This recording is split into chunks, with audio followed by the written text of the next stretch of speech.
You lay in bed, staring at the ceiling. You've tried all the tricks: no caffeine afternoon, phone off at 9, lavender oil, sleep playlists, even the breathing exercises you heard on that one podcast. And still, your mind won't quiet down. Your body won't let go. Your eyes are tired, but your thoughts are loud. Again, so what do? You try harder. You flip pillows, you count backwards, you get frustrated. You tell yourself, I need to sleep, I have to, tomorrow's a big day. But the more you try, the worse it gets. And somewhere deep down, a quiet part of you begins to panic. Not just because you're awake, but because you know this feeling. You've been here before. This is the cycle, the sleep stress loop. You're tired but wired, restless but exhausted. You're craving sleep more than anything, and at the same time, you're scared it won't come. And here's the truth no one likes to say out loud. You can't force your way out of it. This cycle doesn't break with more effort. It doesn't respond to pressure. It doesn't care how many hours you've been lying there or how early you need to be up. This cycle breaks with softness, with safety, with signals. In this episode, we're going to stop chasing sleep and start inviting it. The loop we try to escape by controlling it.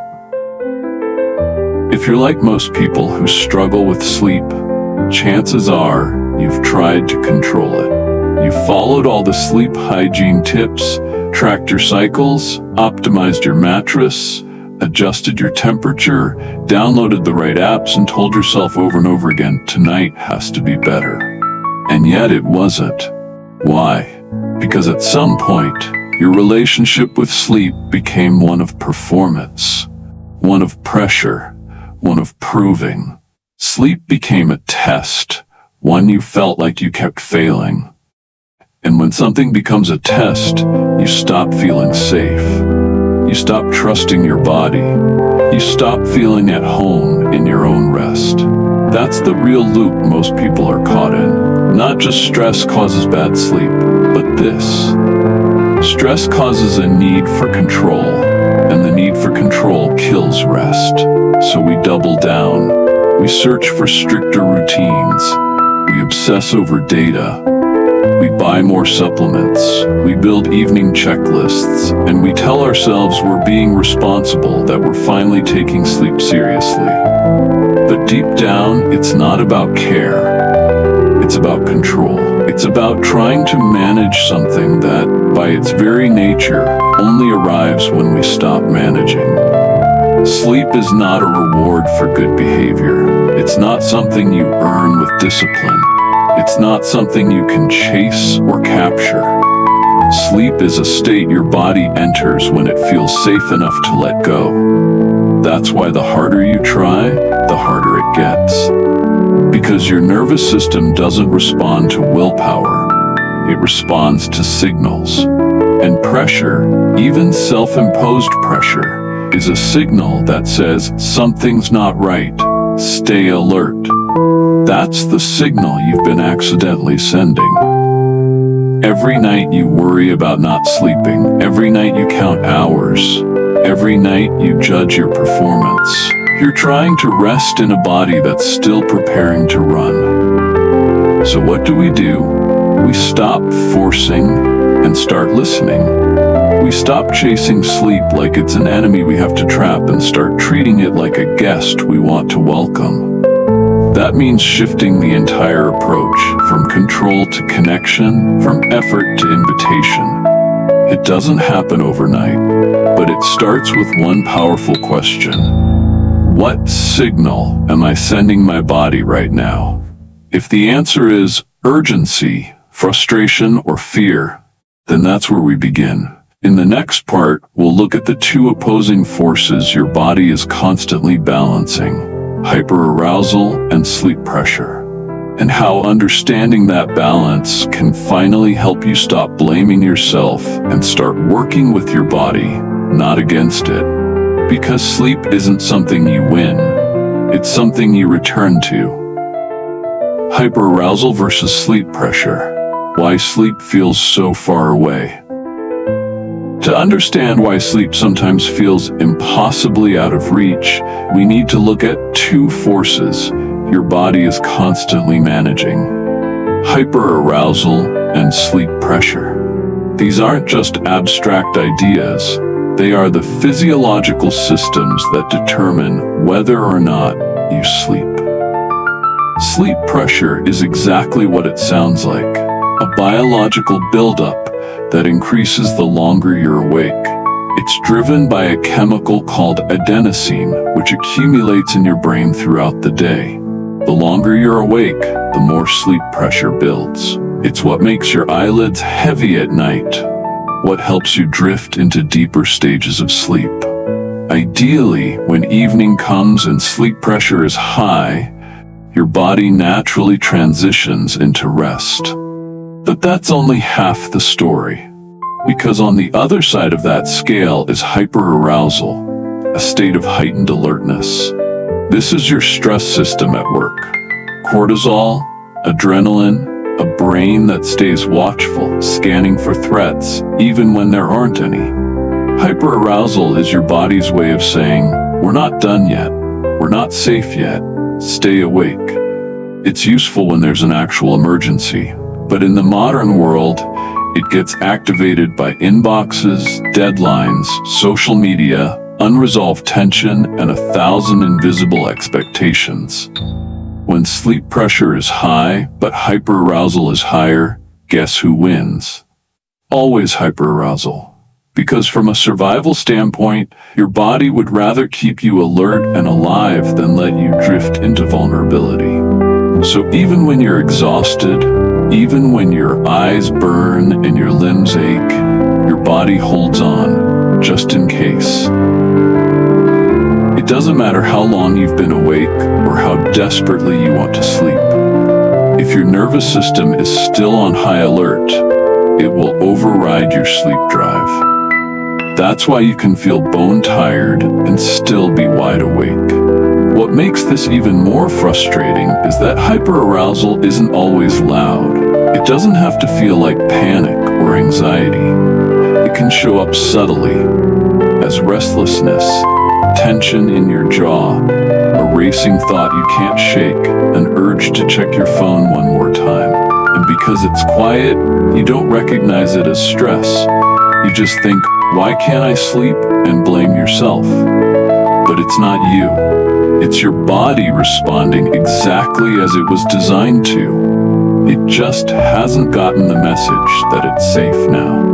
The challenge is that most people try to treat sleep pressure without addressing hyperarousal. They make themselves tired. They skip naps, exercise hard, push through the day, thinking that if they're exhausted enough, they'll crash. And sometimes that works, once or twice. But more often, it backfires. Because if your stress system is still activated, increasing sleep pressure won't help. Your brain will resist sleep no matter how tired you are. That's why true sleep recovery doesn't just mean getting tired. It means turning down the dial on hyperarousal. It means learning how to soothe the nervous system in real time, not just when you're lying in bed, but throughout your day. It means noticing the moments when your body tenses unnecessarily, when your breath shortens, when your pace picks up out of habit, and gently interrupting that pattern. Because when hyperarousal quiets down, sleep pressure finally has room to work. That's when your body stops bracing. That's when your mind lets go. That's when sleep, instead of feeling like something far away, starts to feel like something you're allowed to return to. In the next part, we'll explore exactly how to send those safety signals, not through effort or force, but through softness. Because your body doesn't need to be convinced. It just needs to be reminded. Stop chasing sleep. Start sending safety signals. You can't chase sleep the way you chase goals or tasks. The harder you run after it, the further it seems to drift. But what if the problem isn't that you're doing too little to fall asleep? It's that you're doing too much in the wrong direction? What if sleep doesn't respond to effort at all, but to trust? That's where safety signals come in. Your nervous system is always asking one question: am I safe? It doesn't ask if you finished your to-do list or if you brushed your teeth or followed your bedtime routine to the letter. It asks, right now in this moment, do I feel safe enough to let go? If the answer is no, even subtly, your system will stay alert. So the goal isn't to trick the body into sleeping, it's to genuinely help it feel safe again. Safety doesn't come from controlling every variable in your environment. It comes from communicating to your body that the world around you and within you no longer requires vigilance. It comes through signals, small, gentle cues that say you can stop bracing now. One of the strongest safety signals is breath. Not just any breath. Slow, extended exhales. Inhale for 4 seconds, exhale for 6, again and again. This kind of breathing activates your parasympathetic nervous system, the part that governs rest, digestion, and calm. You don't need a mantra. You don't need an app. You just need to breathe in a way that tells your body, we're okay. Another powerful signal is rhythm. Your body relaxes in the presence of predictability. That's why routines can be helpful, but only if they're grounded in softness, not pressure. Something as simple as dimming the lights at the same time every evening, playing the same piece of music before bed, or even brushing your teeth slowly and intentionally. These small, repeated actions send the message that rest is coming and that it's safe to receive. Touch can also be a safety signal. A weighted blanket, warm socks, the feeling of soft fabric on your skin. Even placing a hand over your heart or belly, grounding your awareness in your own body, can gently shift your system from alertness to rest. Your body doesn't respond to logic, it responds to presence, to physical, embodied cues. Writing things down can be another way to close the stress loop. If your brain tends to spiral at night, replaying conversations, running to-do lists, questioning your worth, try journaling before bed, not as another task, but as a signal. A way of telling your mind, you don't need to hold this right now. Even 5 minutes of scribbling down thoughts can lighten the mental load enough for your system to shift. Light is another crucial signal. Morning sunlight resets your circadian rhythm. It anchors your internal clock and tells your brain when to release melatonin later. Conversely, blue light from screens at night tells your brain, stay awake. But it's not just about screens, it's about input. Dopamine spikes from scrolling, reacting, watching fast-paced content. They tell your system to chase, not to rest.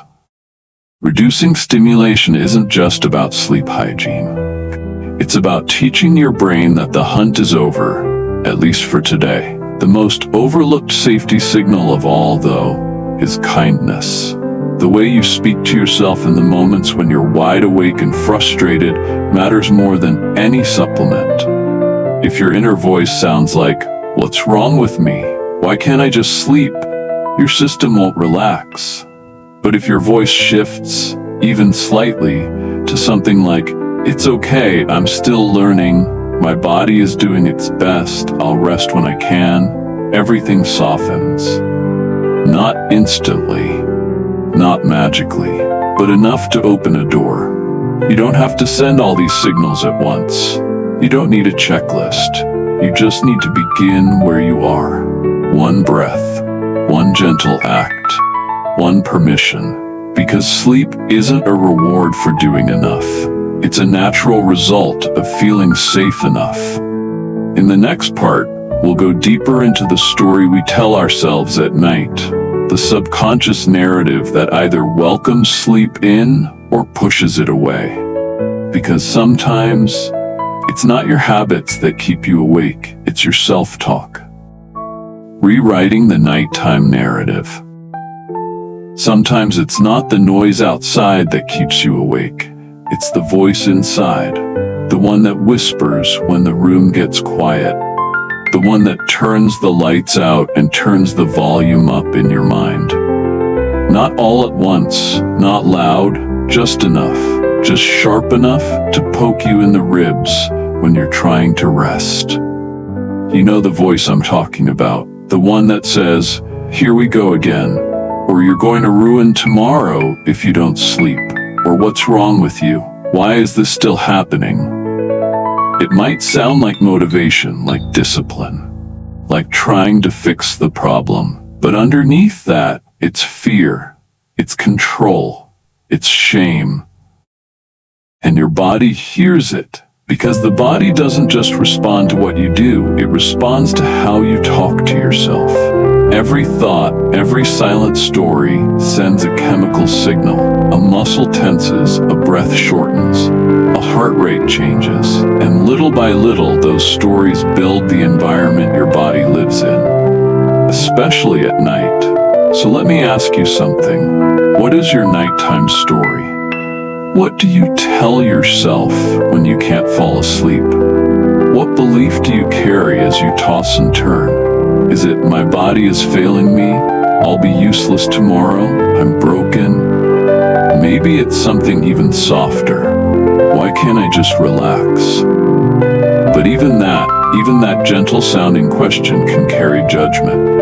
Most of us have spent years reinforcing a narrative of sleep as a battle, as something we lose, something we need to fix.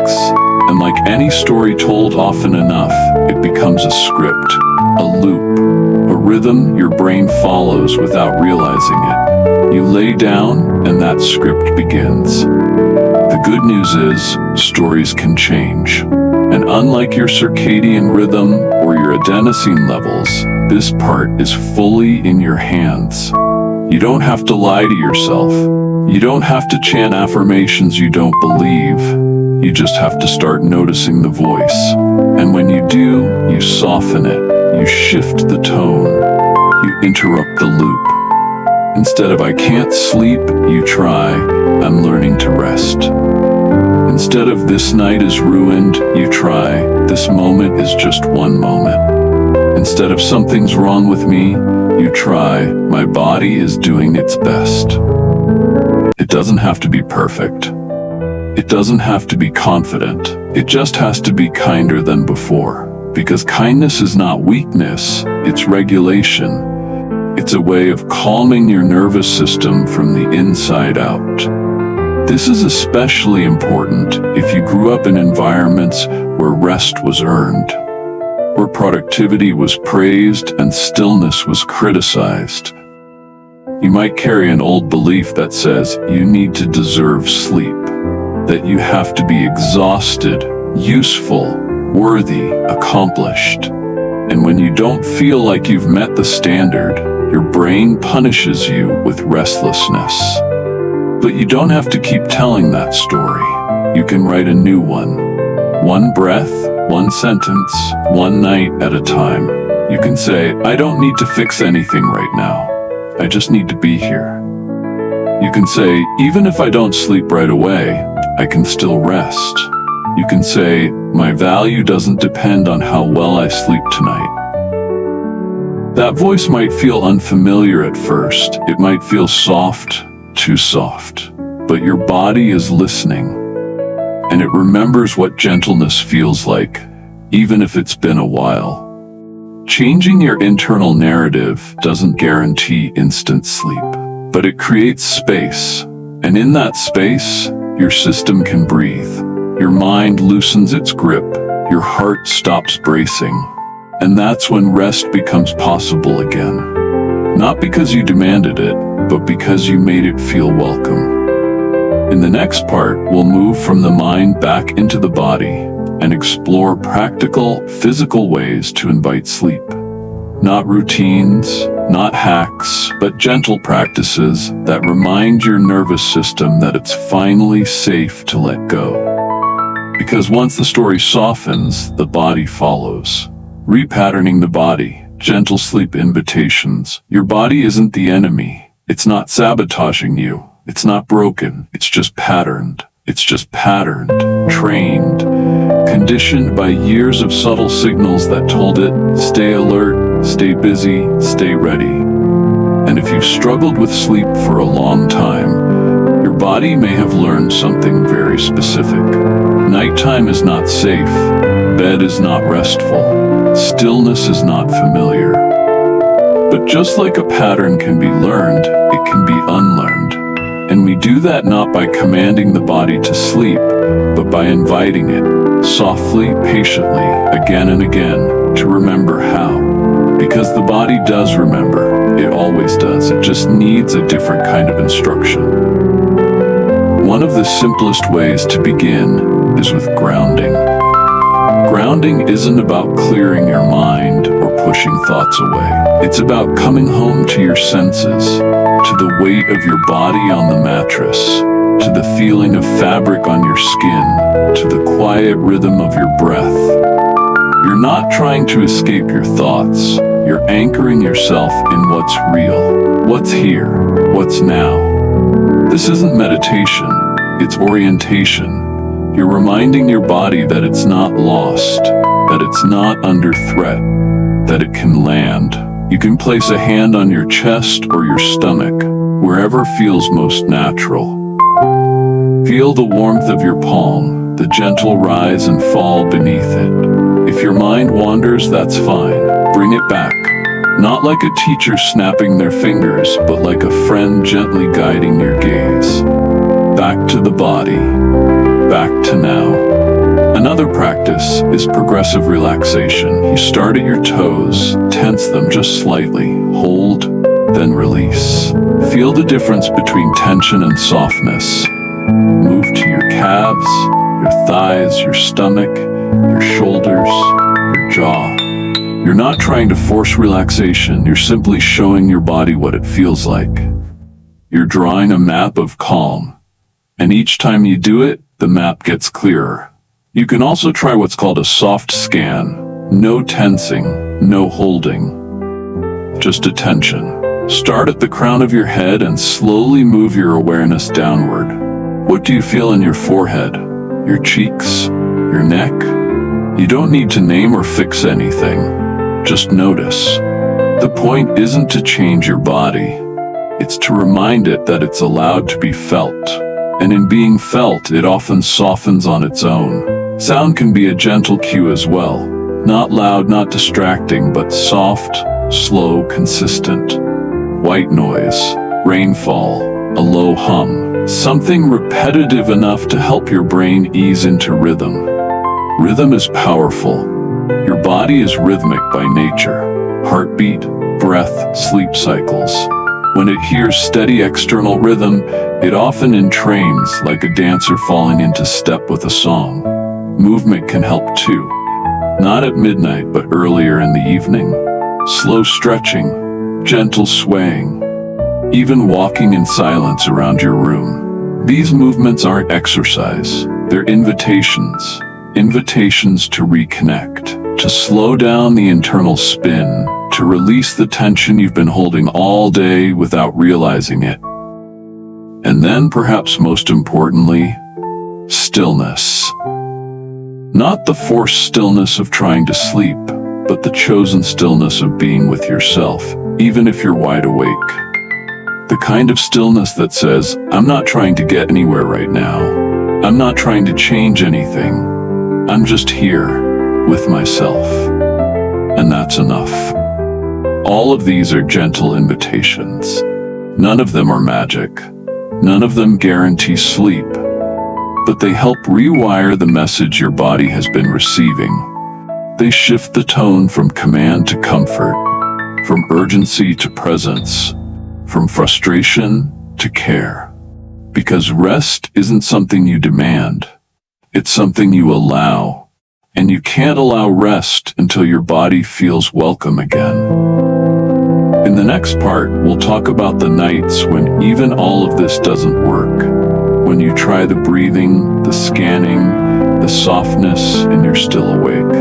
What then? What do you do when sleep doesn't come, no matter how kind you are? That's where we go next. What to do when you still can't sleep.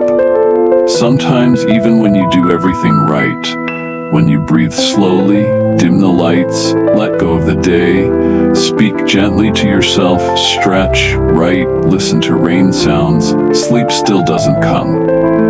You're lying there in the dark, your body calm, your mind mostly quiet, and yet you're still awake. And that moment, that space between trying and surrendering, can feel like the most painful part of all. Because this is when doubt starts to creep in. You wonder if something's wrong with you, if maybe you'll never sleep well again, if you're wasting time lying here, if you should just give up and do something else. But here's the thing most people don't know. Being awake isn't always a failure. In fact, sometimes it's the body doing exactly what it needs to do. Staying in a state of quiet wakefulness that's still deeply restorative. Your body doesn't just recover during sleep. It recovers anytime it feels safe, still, and unburdened. That means even if you're not asleep, simply lying in bed, breathing gently, not reacting, not judging, that is healing. That is nervous system repair. That is rest. It may not feel like it. You may still wake up a little tired, but it's not the same as tossing and turning, panicking, getting up to scroll through your phone, or replaying old memories like a broken record. The difference isn't whether or not you sleep, it's whether or not you fight yourself while you're awake. So if you're lying there and sleep isn't coming, start by changing the question. Don't ask, why can't I sleep? Ask, how can I care for myself while I'm awake? You're not trying to trick yourself into sleep. You're honoring the moment you're in. You're offering presence to your body even when it won't obey your plan. That kind of presence, soft, curious, non-judgmental, is what tells your system you're okay. If after 20 or 30 minutes you still feel stuck, not calm, not at ease, but agitated, you can try getting up. Not to punish yourself, not to reset the night, but to change the environment. Go to a quiet space with dim lighting. Don't reach for your phone. Don't open your laptop. Do something neutral and gentle. Read a few pages of a book you've already read. Stretch in silence. Sit near a window. Drink warm water. Light a candle and just watch it flicker. You're not trying to induce sleep. You're sending the message that you're not in a rush, that you're still with yourself, that the night doesn't have to be won or lost. And when you feel a shift, when your eyes get heavier, when your breath deepens, when your thoughts drift naturally, you can return to bed, not because you've earned it, but because the invitation is open again. You don't need to pressure it. You just need to return to it with openness. Sleep isn't a test, it's a response. One of the hardest truths to accept is this: there will be nights you don't sleep, and they don't have to ruin you. You can still function, you can still care for yourself, you can still have a good day tomorrow. Your worth, your creativity, your kindness, none of these depend on whether you slept well last night. And when you believe that, not just logically, but in your bones, something softens. Because half the weight of insomnia isn't the lack of sleep, it's the fear about what it means. The panic about tomorrow, the self-blame that creeps in at 3:17 a.m. So if that's where you are right now, still awake, still waiting, know this: your body is not failing. It's processing, it's adjusting, it's learning to trust again. And maybe tonight it needs more time. That's okay. You're still healing, even now, especially now. In the next part, we'll talk about mornings and how what you do after a hard night can either continue the stress cycle or gently reset your system. Because even after a sleepless night, you still have the power to begin again. Morning repair. Resetting after a sleepless night. The alarm goes off, or maybe you are already awake, staring at the clock before it even rang. Your body feels heavy, your eyes dry, your head is foggy, and somewhere in your chest sits a quiet kind of dread. You didn't sleep, or you slept just enough to know it wasn't enough. And now the day begins anyway. This is the moment that often determines whether the sleep-stress loop continues or gently begins to break.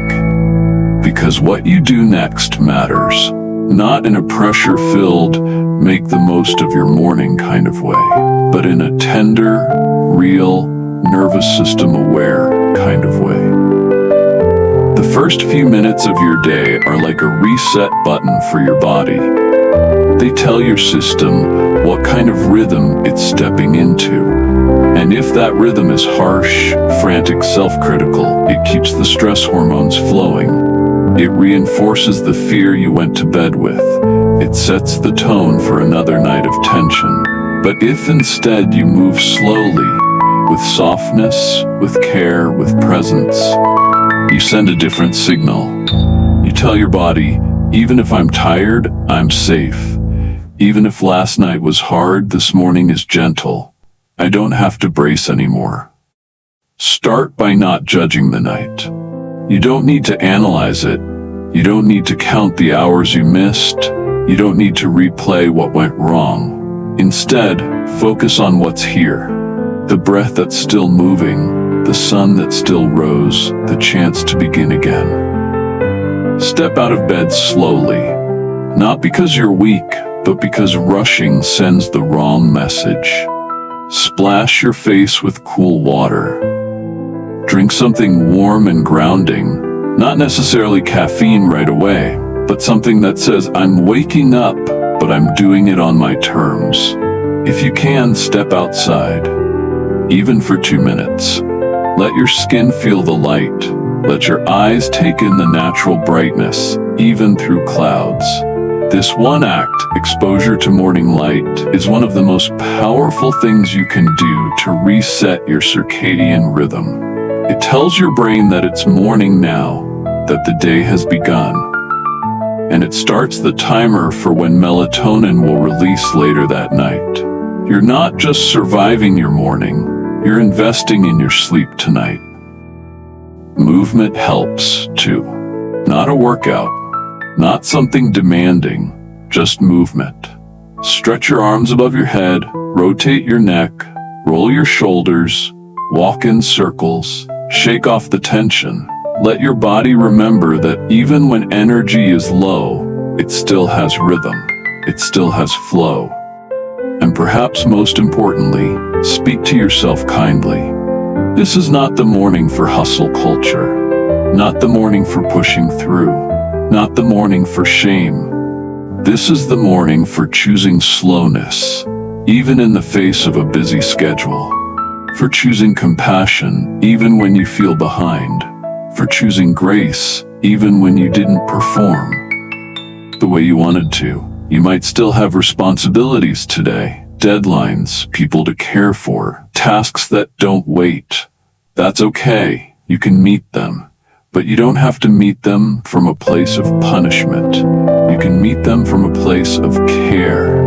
For them, yes, but also for yourself. Take breaks, eat gently, stay hydrated, find small moments to breathe. And most of all, don't spiral. Don't let the story of one hard night become a prediction for tonight. One night does not define a pattern. One setback does not mean you're back at the beginning. Every moment of softness today, every time you choose rest without guilt, breath without rushing, stillness without fear, you're reinforcing safety. You're telling your body, this world, this life, this rhythm is okay. And when your body begins to believe that again, it starts to let go. You don't have to fight your way back to sleep. You just have to live in a way that invites it back. In the final part of this episode, we'll come back to where we started. Not with more advice, but with something more important. Permission. Permission to stop chasing. Permission to rest, even when it doesn't look perfect.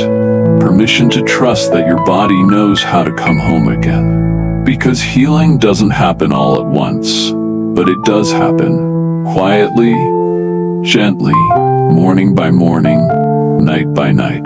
You don't have to fix this overnight. You've probably spent a lot of time trying to fix your sleep. You've read the blogs, tried the apps, bought the teas, rearranged your evening routine like a puzzle you just couldn't solve. You've tracked your hours. You've blamed your screens. You've questioned your habits. You've whispered to yourself again and again, maybe tonight. And when tonight didn't bring the peace you were hoping for, you told yourself, try harder. So you did. But what if this isn't about trying harder? What if the whole idea of fixing your sleep is part of what's keeping you stuck? Because fixing implies something's broken, something needs to be repaired, something in you isn't working the way it should. And that belief, even if unspoken, creates pressure. It puts you in fight mode. It tells your nervous system you're not safe until this changes. But your body doesn't heal under pressure. It heals in safety, in gentleness, in time. You don't need to fix this overnight. You don't need to get everything right. You don't need to hit a perfect 8 hours to earn rest or function or be okay tomorrow. What you need, and what you've already begun to do, is rebuild trust. Trust in your body. Trust in your rhythm. Trust that rest will return. Not because you force it to, but because you're finally learning how to stop pushing it away. That process takes time, and time is not your enemy. Time is where safety grows, where new patterns take root, where soft habits become second nature, and where your nervous system slowly and quietly begins to believe a new story. I'm not in danger anymore. I don't have to stay awake to survive. Maybe you'll sleep better tonight, maybe you won't. That's not the point. The point is, you showed up, you listened, you breathed, you let someone remind you that you're not alone in this. And that in itself is healing. Because sleep isn't something you achieve, it's something you return to, the way you return to a friend. Not with performance, but with presence. Not with fear, but with trust. So tonight, if you're still awake, that's okay. Close your eyes if you want, or leave them open. Breathe if it helps, or just lie there, doing nothing at all. You don't have to try. You're allowed to simply be. You are not broken, you are becoming. And becoming takes time. So let yourself rest in your own way, in your own rhythm, on your own terms. You don't have to fix this overnight. You just have to begin again and again and again until one day, without even noticing, you wake up and realize you slept for. If this episode gave you even just one small moment of relief, one quiet breath, one reminder that you're not broken, then I'm truly glad you're here. Because healing your sleep isn't about hacks. It's about changing your relationship with your body, with your nights, and with yourself. And that's what this series is all about. If you haven't yet, make sure to subscribe to the channel or follow the podcast so you don't miss what's coming next. We've got episodes ahead on nighttime anxiety, the role of food and breath in stress recovery, and how to build long-term habits that help your nervous system settle without forcing anything. If you know someone who lies awake like you do, someone who might need this kind of softness tonight, share this with them. You never know how much it could help, and I'd love to hear from you, truly. Drop a comment or send a message. What part of this episode did you feel the most? What's one thing you're ready to try differently tonight? Not perfectly, just kindly. You deserve rest, not because you worked hard enough, not because you followed the rules. You deserve rest because you're human. Thanks for spending this time with me. I'll see you in the next episode, or maybe, just maybe, you'll be asleep by then. Either way, I'm here. Until next time, rest easy.